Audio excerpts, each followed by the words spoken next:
Let the Quran Speak. We're looking at Muslim contributions to civilization. With me, Brother Shabir Ali from the Islamic Information Center. Now, Brother Shabir, how did Muslims, what sort of things did they contribute to? What sort of things did they do? You know, what sort of contributions did they make to science, to art, to various fields? Can you list some of them for us? Well, the first thing that comes to mind is connected with the use of the Arabic numerals. A man by the name of Al-Khwarizmi wrote a book called Kitab al-Jabr wal Muqabala, the book of algebra, really. Okay. And from that we get the name algebra, which survives as a branch of mathematics. His name itself, Al-Khwarizmi, when translated into Latin, became something like algorithmus. And from that we have algorithm, which is also a branch of mathematics.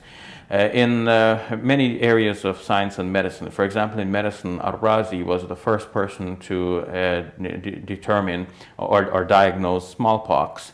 Muslims developed hospitals, and in fact, according to Sheila Blair and Jonathan Bloom in their book Islam, 1,000 Years of Faith and History, and also Fiona MacDonald in her book on the history of Islam, Muslims were the first people, like the first civilization, in fact, or at least prior to Europe, to have set up hospitals. When the European crusaders went down into the Muslim lands, into Baghdad and elsewhere, they were surprised by the number of hospitals that they found. The hospitals were quite developed and quite developed, and the methods were quite scientific as compared with the methods that were being used in Europe at the time. There was still a lot of emphasis on superstitious sorts of reasons for explaining maladies.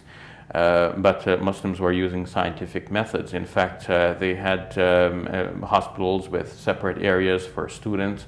They quarantined patients because they understood the need for isolating a person with certain diseases. And it's even reported that they used music in calming the patient, and they thought that this was a necessary part of the treatment as well. They looked at the psychological aspects of a person's health. Mm-hmm. So how did, I mean, you've only mentioned some of the contributions, there are many others. How did these get spread to Europeans?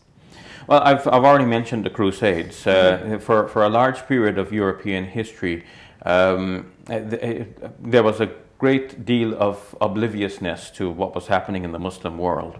Much of what people heard was about some false religion that arose by the teaching of certain Mahomet, and we need not pay any attention to that. But with the rise of the Crusades from the 12th to the 14th century, there was this descent into the Muslim lands from Europe for the purpose of reclaiming, as they claimed, the Holy Lands from the hands of the Saracens. They didn't even refer to Muslims by the proper appellation.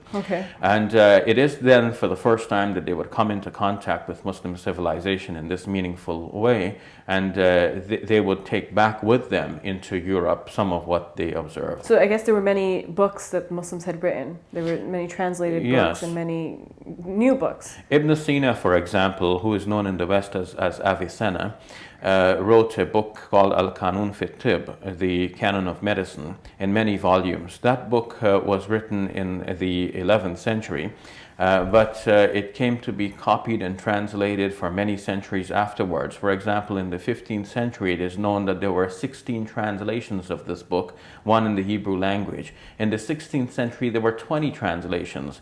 Even into the 17th century, there were many Latin translations and commentaries in Latin on that Arabic textbook. So that shows that the book was being studied, and it was being explored and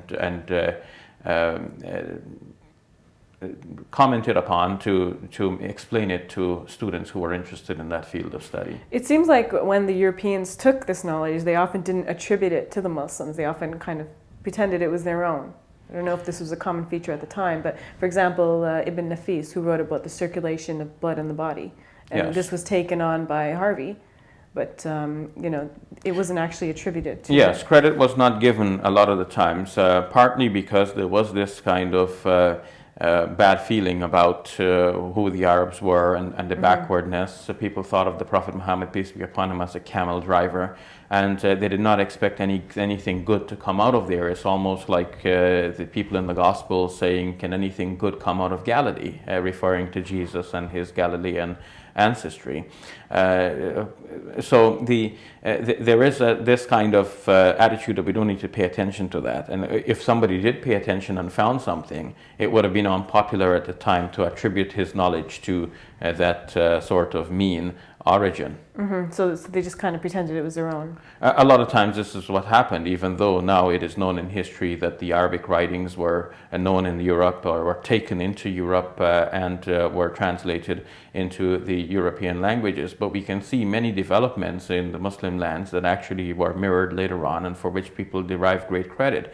Copernicus, for example, got his name left in what is called the Copernican Revolution, but we can see that some of his astronomical models were already developed in Muslim observatories such as at Maraga and elsewhere, and such great scientists as Nasruddin at-Tusi have left drawings in their writings showing their advanced understanding of the constellations. So what happened? I mean, Muslims were doing so well. They were contributing to other communities. They were developing knowledge in so many different ways, and then something happened to make that stop.